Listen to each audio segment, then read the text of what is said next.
नमस्कार बच्चों।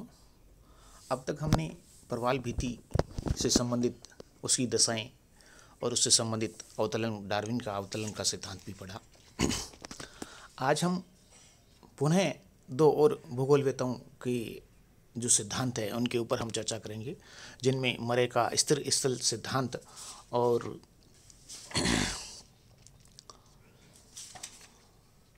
डेली का हिमानी नियंत्रण सिद्धांत। सबसे पहले मैं वापस पुनः एक बार चर्चा कर देना चाहता हूं कि जो प्रवाल की दशाएं होती हैं वो किन दशाओं में वो जीवित रहता है और उसकी कौन कौन सी जो दशाएं हैं वो मुख्य रूप से भागीदार होती हैं उसके विकास में। जैसे उसके लिए उष्णकटिबंधीय महासागरों में वो मुख्य रूप से पाया जाता है, जिसके लिए उच्च तापक्रम 20 डिग्री से 21 डिग्री तक होना चाहिए। इससे कम भी नहीं होना चाहिए और ज़्यादा भी नहीं होना चाहिए। इसकी गहराई के लिए 200 से 250 फीट की गहराई तक ये जीवित रह पाता है, क्योंकि सूर्य का प्रकाश इनको सांस लेने के लिए ज़रूरी चाहिए। मूंगा जो होता है उसको जिंदा रहने के लिए सूर्य का प्रकाश अति आवश्यक होता है। इसके अलावा इसको अवसाद मुक्त जल भी चाहिए, क्योंकि अवसाद के कारण प्रवाल का जो मुख होता है वो बंद हो जाता है और मुख बंद हो जाने से ये अपना विकास नहीं कर पाते हैं और मर जाते हैं। और अत्यधिक सागरीय लवणता भी इनके विकास के लिए हानिकारक होती है। इसके अलावा पूर्णतः स्वच्छ जल जो नदियों को बहता हुआ जल आता है वो भी इनके लिए हानिकारक होता है, क्यों इसलिए नदियों के मुहाने पर भी कम पाए जाते हैं। आगे हम बात करें तो सागरीय तरंगे तथा जो धाराएं चलती हैं महासागरों में वो इनके लिए लाभदायक, क्योंकि इनके द्वारा इन धाराओं के द्वारा प्रवालों के लिए भोजन लाया जाता है जो इनके विकास के लिए आवश्यक होता है। इसके अलावा हम बात करें तो प्रवाल के लिए जो अंतः सागरीय चबूतरी की आवश्यकता होती है, जिसके ऊपर ये अपना विकास करते हैं।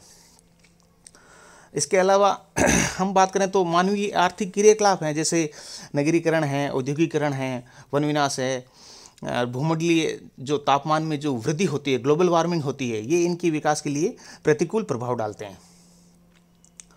ऐसा इतना सब होने के बाद में हम जब देखते हैं कि इनके विकास की कौन कौन सी अवस्थाएं रही होगी या इनका विकास किस तरह से होगा, इसमें हमने एक सिद्धांत का अध्ययन किया था जिसको डार्विन का अवतलनवाद सिद्धांत कहते हैं। और उन्होंने 3 प्रकार की जो प्रवाल भित्तियाँ बताई थी। पहले ये है कि इस तटीय प्रवाल भित्ति, दूसरा अवरोधक प्रवाल भित्ति और तीसरा एटोल। अब हम बात करते हैं मरे का स्थिर स्थल सिद्धांत। स्थिर स्थल सिद्धांत के अंदर ये माना गया है कि जो प्रवाल भित्ति का निर्माण होता है स्थिर सागर तल के साथ अंतः सागरीय चबूतरों पर होता है।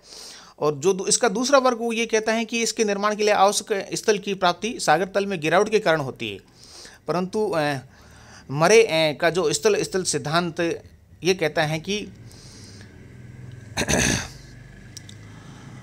प्रवाल भित्ति का जो निर्माण होता है वो सागर तल के साथ अंतः सागरीय चबूतरों पर ही होता है। इन्होंने अपना जो सिद्धांत है 1880 में प्रतिपादन किया और बताया कि प्रवाल 30 फेदम 180 फीट की गहराई तक ही पनपते हैं या जीवित रहते हैं। उसके बाद में ये नीचे, इससे ज़्यादा नीचे नहीं पाए जाते हैं। और सागर तल के नीचे अनेक ऐसे सागरीय चबूतरे पाए जाते हैं, जैसे ज्वालामुखी शिखर हैं, द्वीप हैं आदि, जिनके ऊपर ये अपना निर्माण करते हैं। इसके अलावा वो ये कहते हैं कि जो ज्वालामुखी द्वीप या प्रवाल जो सागर तल से ऊपर हैं तथा उनका जो अपर्दन तथा घुलन क्रिया के द्वारा ये अवनयन हो जाता है, उसके ऊपर प्रवाल तल से नीचे होते हैं और उस पर अंतः सागरीय जो पेलेजिक जमाव पाया जाता है, जिस पर आवश्यक गहराई 30 फेदम तक प्राप्त हो जाती है। फिर वो ये कहते हैं कि 30 फीट की गहराई प्राप्त हो जाने पर प्रवाल अपना घरौंदा बनाना प्रारंभ कर देता है। 30 फेदम की गहराई प्राप्त हो जाने पर प्रवाल अपना घरौंदा बनाना प्रारंभ कर देता है तथा प्रारंभ में प्रवाल भित्ति जो होती है अवरोधक तटीय प्रवाल भित्ति का निर्माण करता है। उसके बाद में धीरे धीरे विकास की ऊपर की ओर चलता है और बाहर की ओर होने लगता है। तटीय प्रवाल भित्ति में निरंतर विकास के कारण अवरोधक प्रवाल भित्ति का निर्माण होता है।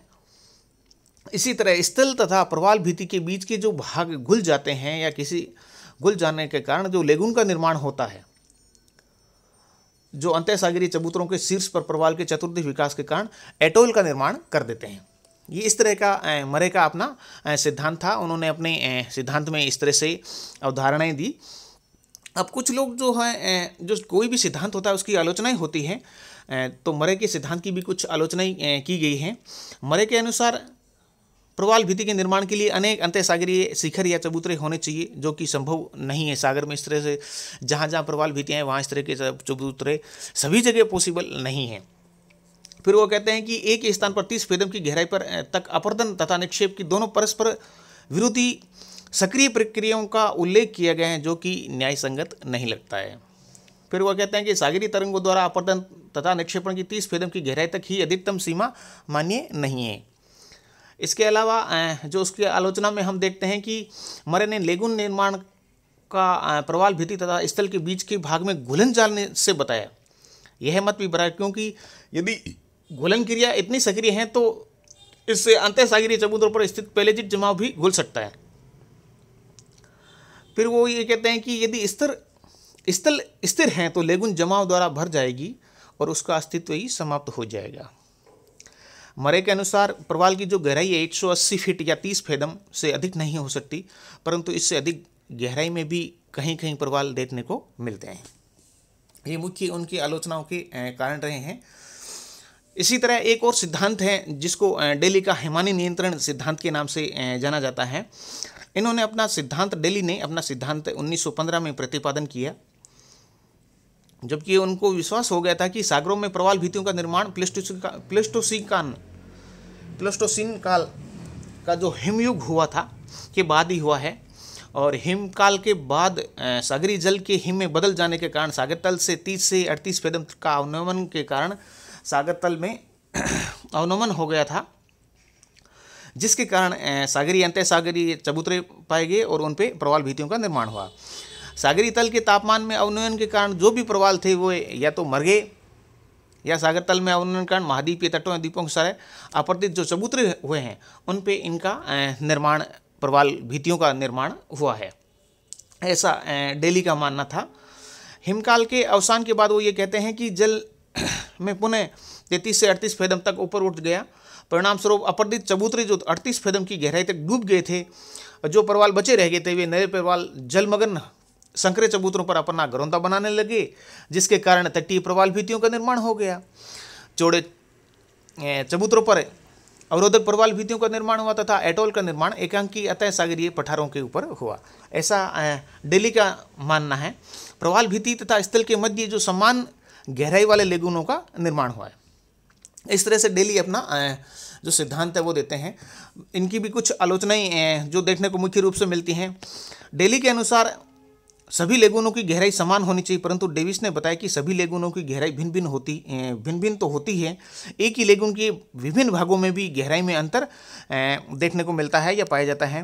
कहीं पर यह गहराई जो है 20 से 600 फीट तक पाई जाती है।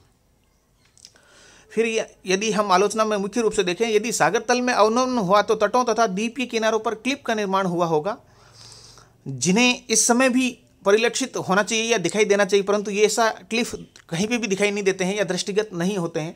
वास्तव में उस समय प्रवाल भित्तियों के कारण ही तटों का क्लिफ नहीं बन पाए होंगे। तीसरा जो प्रमुख आलोचना का कारण है वो ये है कि यदि हम हिमकाल के समय 33 से 38 फेदम तक सभी सागरीय भागों का अपर्दन हो गया तो तट तथा प्रवाल भित्तियों के बीच द्वीप नहीं मिलने चाहिए, परंतु ऐसे द्वीप मिलते हैं।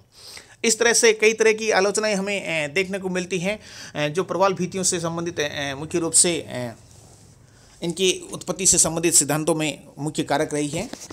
धन्यवाद।